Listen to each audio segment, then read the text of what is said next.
Hi again guys, and welcome to a video which as I mentioned last night, originally planned to do yesterday. I was thinking of doing this for beards and cars, but ultimately I decided to do it today instead. This is my third attempt at actually recording this video because different things corrupted each time, so hopefully it will work this time. Now this is a video, as you saw from the title and from the length of the video, that is a response to multiple questions, multiple messages, topic suggestions that I have over the recent weeks and months, and of course over the whole life of Gran Turismo Sport so far, but in particular I've been surprised to still see messages from people who aren't fully sure how to utilize the livery editor, maybe to upload their own decals, how to apply somebody else's livery to their car, that kind of stuff. Now, a lot of it is super simple, but of course, like with most things, it's simple once you know it. So for those who don't, maybe those who have started playing the game more recently, what do you need to know? Well, I'll run through some of my personal tips and tricks and some of the basic things that you need to know. Now, first of all, going from the home menu, how do you get somebody else's livery? Because if you've never built a livery before, never painted a car, chances are you're not going to be that great to start with. So a good way to get inspiration could be to try somebody else's. Now to do that, you've got a couple of options. You can come down here to the community tab, and then this brings up stuff like your personal friends' posts, stuff that they share, that kind of stuff. You can go to your own notifications to see other people who've liked your stuff, and you can come down to your profile and scroll across to the gallery to look through all of your stuff like decals, car livery, all that kind of stuff. Now, of course, you won't have that until you've uploaded one yourself. So, you can get somebody else's livery from this section, or the more accurate way of finding what you want is to come up here to Discover. Now, click on Discover, and then under Discover, you've got a number of different things on the left, as you can see, photos, decals, all that kind of stuff. Now, they all fall under the same categories, and as you can see across the top, they are the latest ones, the coolest ones, the trending ones, the most popular of all time, and then the specific search bar. So we'll come down to the livery, because that's what we're talking about in particular. These are the latest ones, so these have all gone up within like 10 minutes, 5 minutes, that kind of thing. If you go to cool selections, you've got some, I believe, hand-picked ones by the mods, I guess, something like that. Maybe a combination of likes and downloads, something like that. You've got the trending ones, which are the ones which are appearing to go somewhere good, in other words. You've got the most popular of all time, which kind of speaks for itself. And then, of course, you've got the specific search, where you can search for a tag, for instance, hashtag Pennzoil, or hashtag Gulf, or hashtag ZondaF, something like that, where you can find things that people have specifically tagged under that category. So for the sake of this one, let's, for example, go to the cool selections. And as we look through them, let's scroll down a little bit. And this one, for instance, which is actually mine, this is inspired by the JUN Super Lemon Skyline version of the Subaru 22B. Now, once you click on a page like this, you've got some options. You've got the obvious stuff here, like, comment, share, that kind of good stuff. But the more important stuff is add to collection and preview. Now, preview was not in the game from day one, but it's a great thing that they've added where you can actually look around the whole car and see what that livery will actually look like. And of course, as you can see, it changes the angle, it changes the lighting, and it makes it look much more like what it will actually be like when you're driving the car. So that helps out a lot. Plus, it's a good way to make sure that people haven't done something one side and then left the other side blank, although there's not much point in really doing that anyway. Now, to get it for yourself, click Add to Collection. Now, it's my or not my tune, it's my livery, so I don't need to add it. But if it was someone else's, I would click that, Add to Collection, then come out of that menu back to the home screen.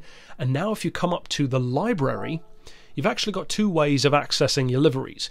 The library contains everything that you've ever done and everything that you've ever downloaded. So again, let's come down to liveries. Now, under the top three sections, forget favorites, just my library and collection. Those are the two important ones. Now, my library, as you can see here, is the ones that I've done. And it contains every livery you've ever done and every variation of it you've ever done, as long as it's saved, of course.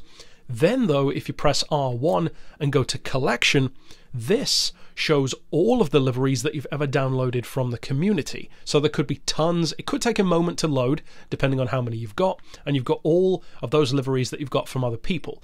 Now, let's say you downloaded the livery for the Subaru. Well, let's say, in fact, instead, something like for the Zonda that I'm using, the Zonda R. Now, I've painted this in ZondaF style colours, the orange and carbon.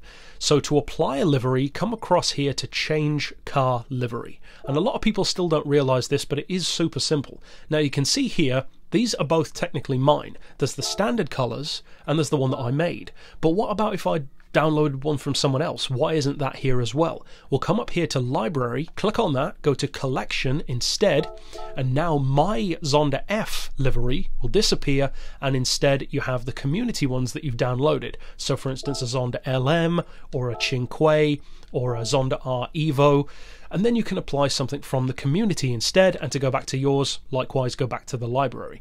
Now, of course, select the one that you want, click OK or click cancel if you just want to keep the one that you've already got. It's simple stuff, but a surprising amount of people actually still don't know that, and that's understandable if you are new to the game. And I will say that the menu, it's not the simplest thing around. They could have certainly made it more efficient than that.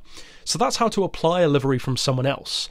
What though about uploading your own decals? Well, I've put links in the description for the 3 stages that I personally use to do this. Because the first thing that you need to do, and I'll go to the library to show this as an example, instead of going to liveries, go to decals. Now once again, you've got the differentiation between ones that you've done and ones that you've got from the community. So once again, collection shows all of the ones that I've downloaded from other people. Then my library shows all of the preset ones. For instance, under shapes, you've got the blank stuff that you can use all the time. But then if you click on this one, user decals, this is all of the ones that I've uploaded myself. Now, in order to upload your own decal, it needs to fall within certain parameters. It needs to be an SVG file, if I recall correctly, and I think it needs to be smaller than 15 kilobytes. So, the way that I do that is a 3-step process, and there are tons of different ways of doing it. This is by no means necessarily the best, it's just the one that I use, and it doesn't cost anything. Whereas some other ways I know people use, like full-on editing suites, that kind of stuff. So what I do is I use the 3 websites down in the description. The first one, which just click it down below, it's the first link.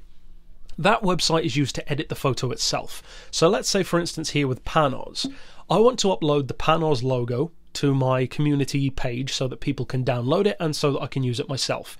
So I go to Google, I type in Panos logo or Panos logo PNG image, which is basically just the image without a background, then save that image to your laptop or to your phone, as you normally would, basically, to your camera roll.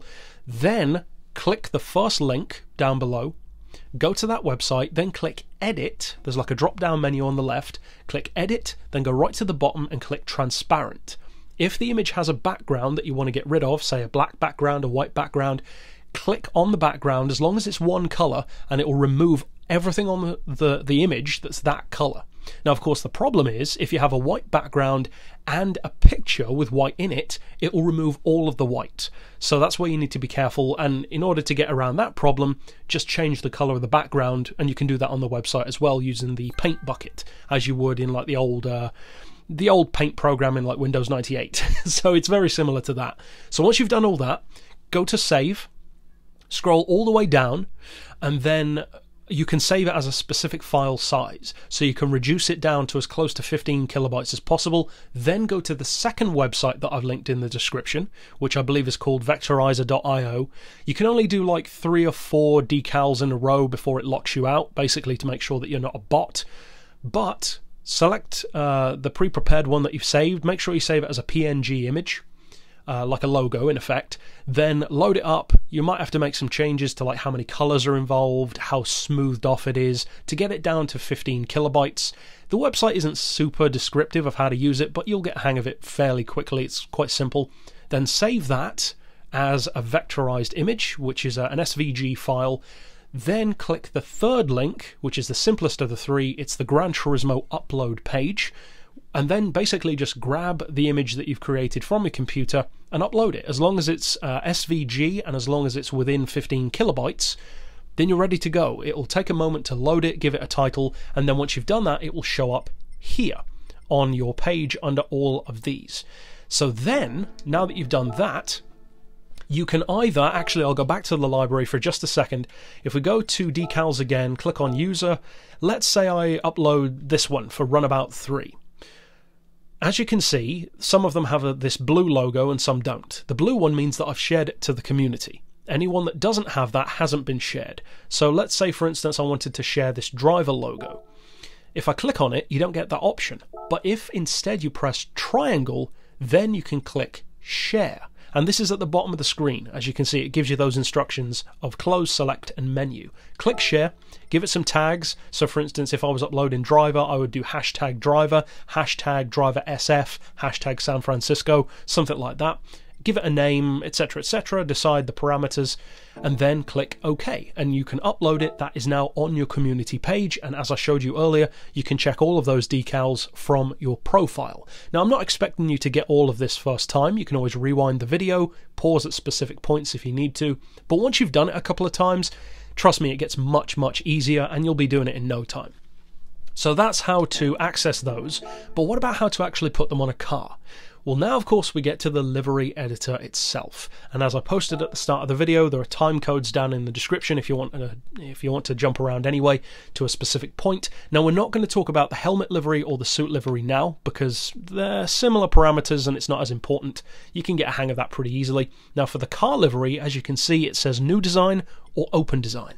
Now, if you click Open Design, it shows you all of your individual cars. And then if you click on said car, let's say, for instance, something that I've done more than one livery on, like this Viper, for instance, it will then show you all of the liveries that you've made for that car. So in my case, I've done 2. Now, if I click on one of these, it will open that livery so that I can edit it again. So I could change the colour, change whatever I want, and then potentially save over it, or save it as a new third one. I don't tend to do that most of the time, so you might need to do that, you might not. That tends to be if you've made a mistake, for instance, and you don't want to start over from scratch. If you click New Design, then of course, click the car that you want to paint, and you're off to the races. Now, this is the actual livery editor itself. Some cars, such as this one, already have their own livery, and the reason why I wanted to use the Zonda R to show you is because the Zonda R is a perfect example of certain things. It has bare carbon bodywork, and that's something which I want to show you some points about in a moment, because a lot of people don't realise some of this stuff. If you click Paint, then it will want to remove the livery. You don't have an option about that. You cannot adjust the existing livery of any car if it already has one. You have to click Yes, which removes it, and then it's just bare carbon. Now, when you click Colour, of course, then you've got the full colour palette. That speaks for itself. You can also click special colours and have like chromes and special pearlescent colours, that kind of stuff that you can get from the mileage exchange. Buy that using your mileage points. That's for a different video anyway, but it's pretty simple stuff. But let's say you want to paint the car, but you can see here that it covers all the carbon. Let's say you don't want to do that. So how do you avoid that problem? Well, don't pick a colour. Remove the livery, but then leave it like that as I have. You've also got stuff like painting the wheels and all that, but that, again, is very self-explanatory. Come over to Decal, click on Decal, and this is where the magic is done. This is where all of the decals can be applied.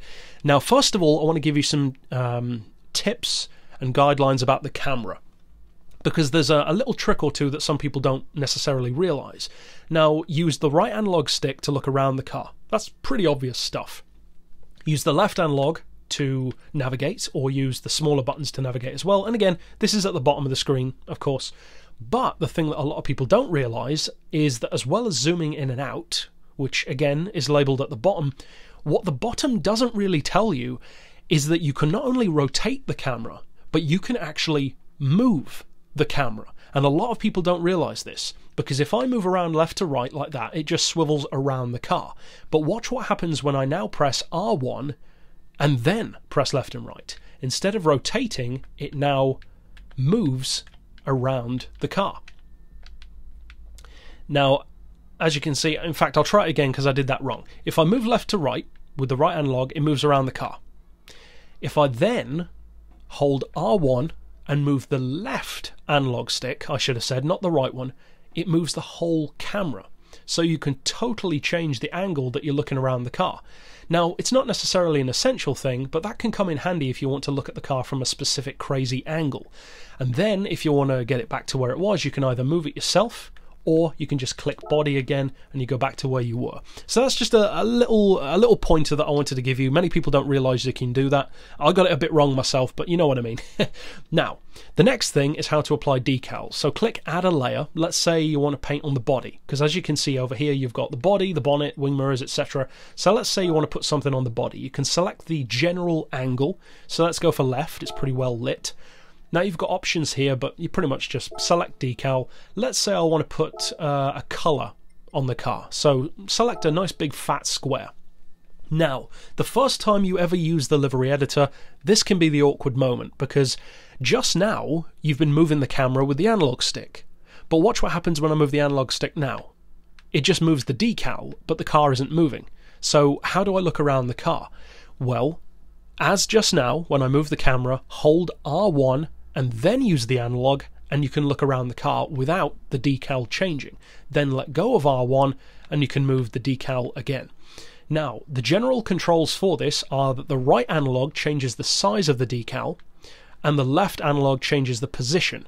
Then R2 and L2 rotate it. I don't tend to use rotate that much, only if I was, for instance, trying to make this decal follow the body line of the car, as an example, like I did with my Zonda F replica.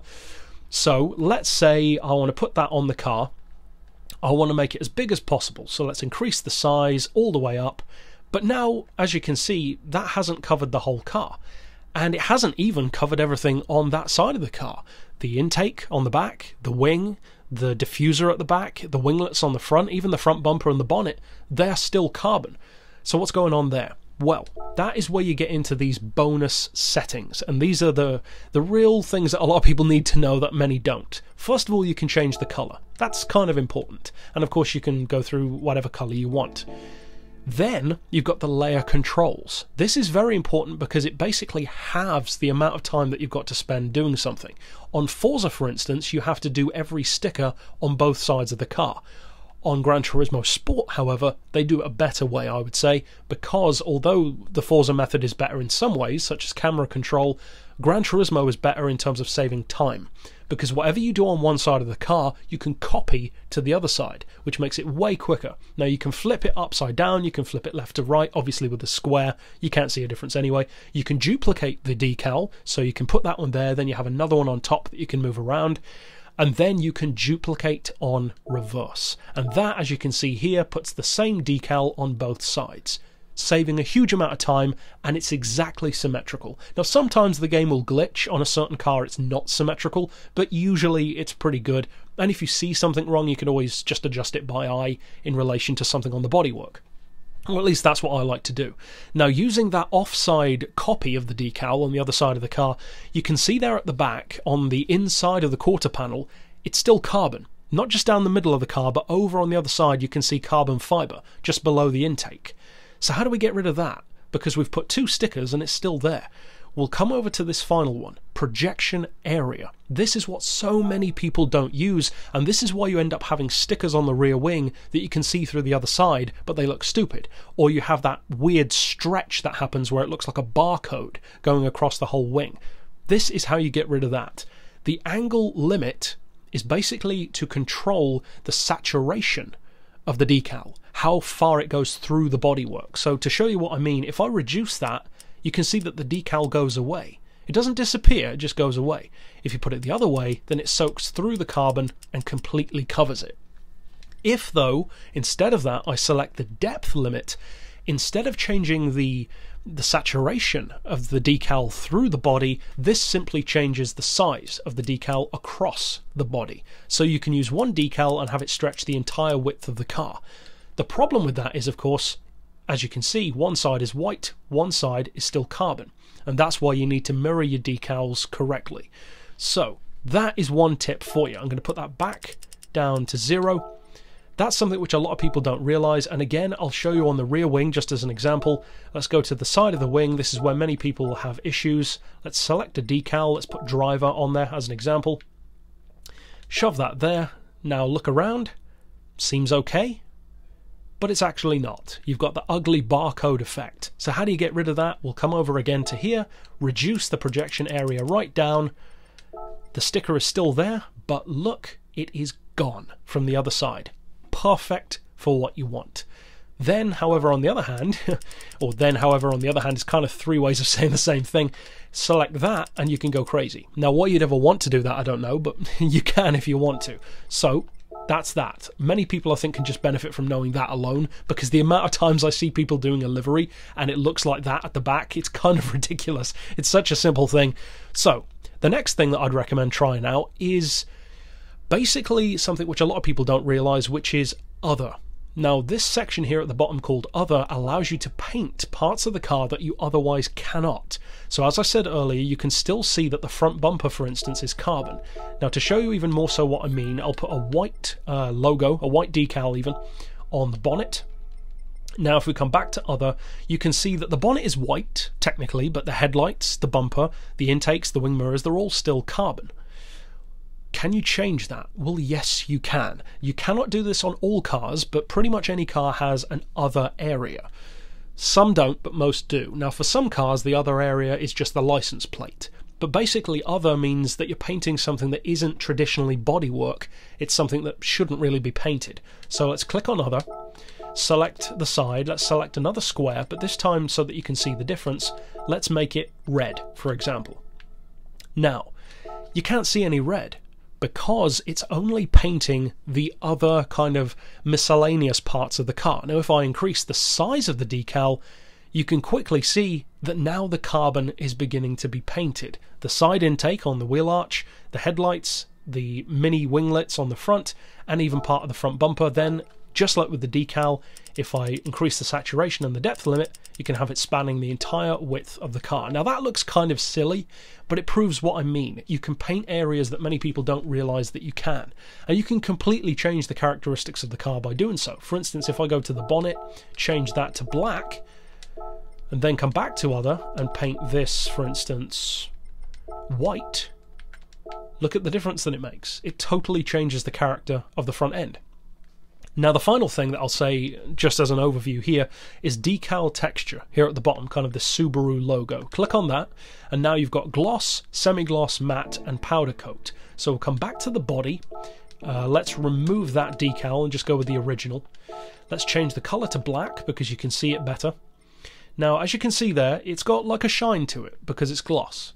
Click on that, change it to semi-gloss, and now it's much more similar to the carbon. It's not the same, but it's much, much closer. Click it again and go to matte, and it's dull. It's what you'd expect from matte. Personally, I don't like to use matte and powder coat that much, because basically it looks different when you're actually driving the car. It's lighter and has kind of a dusty, dirty look to it, which I don't really like, so I tend to just use gloss or semi-gloss, and then for powder you just go full-on like glitch. It looks like the paint's just gone completely like primer, almost. And of course, it's personal preference what you want, but that is how you can change the textures, basically, of the paint. And something else which I would always recommend doing is, as you can see here on the side of the car, there are certain sections, if I zoom in, that still look maybe a little bit white, that you can see peeking through, and on some cars you'll see that a lot worse than others. For instance, if the base colour of the car is yellow, for example, and then you put a black decal over it, around the door you'll still see yellow.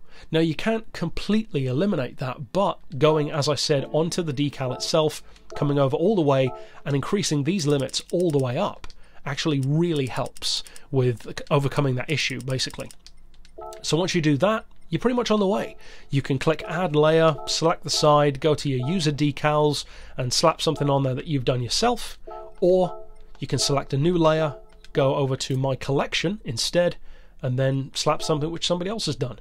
Once again, you can change the colour if they allow you to, all that kind of good stuff. So once you've created a livery that you're happy with, let's say with this JUN logo, you can duplicate it on reverse. Now it's on the other side of the car as well. See, it saves so much time once you start using that stuff.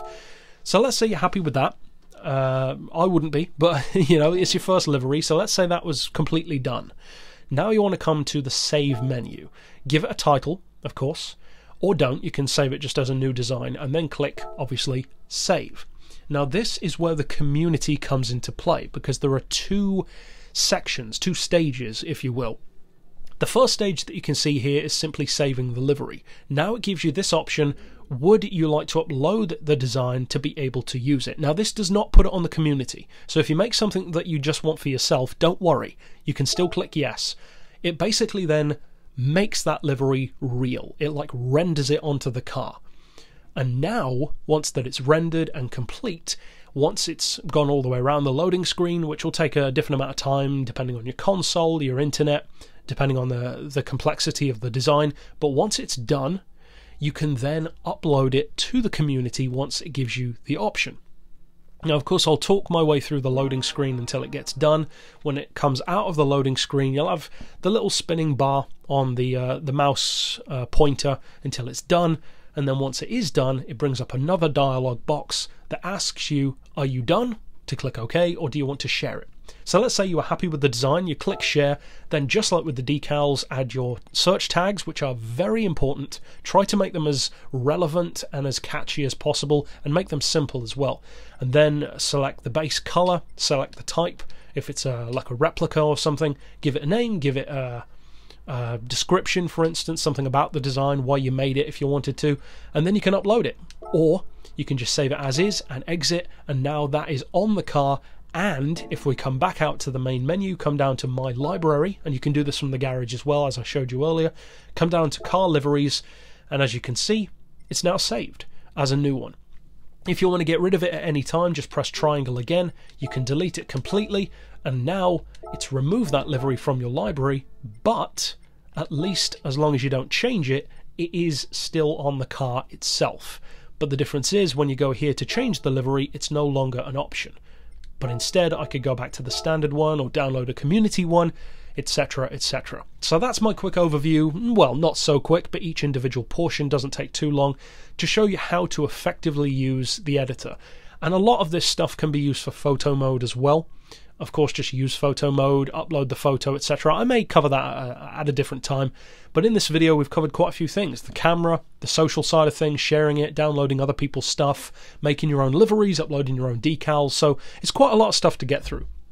So ultimately, I hope that you found this beneficial. There are certainly many people who I know will benefit from certain smaller details here and have fun uploading your own decals, making your own liveries, and who knows, if you have a bit of practice, you might even end up in the weekly livery contest here on the channel. But that's it for this video. Of course, stick around for more like this, and for now, as always, thanks for watching.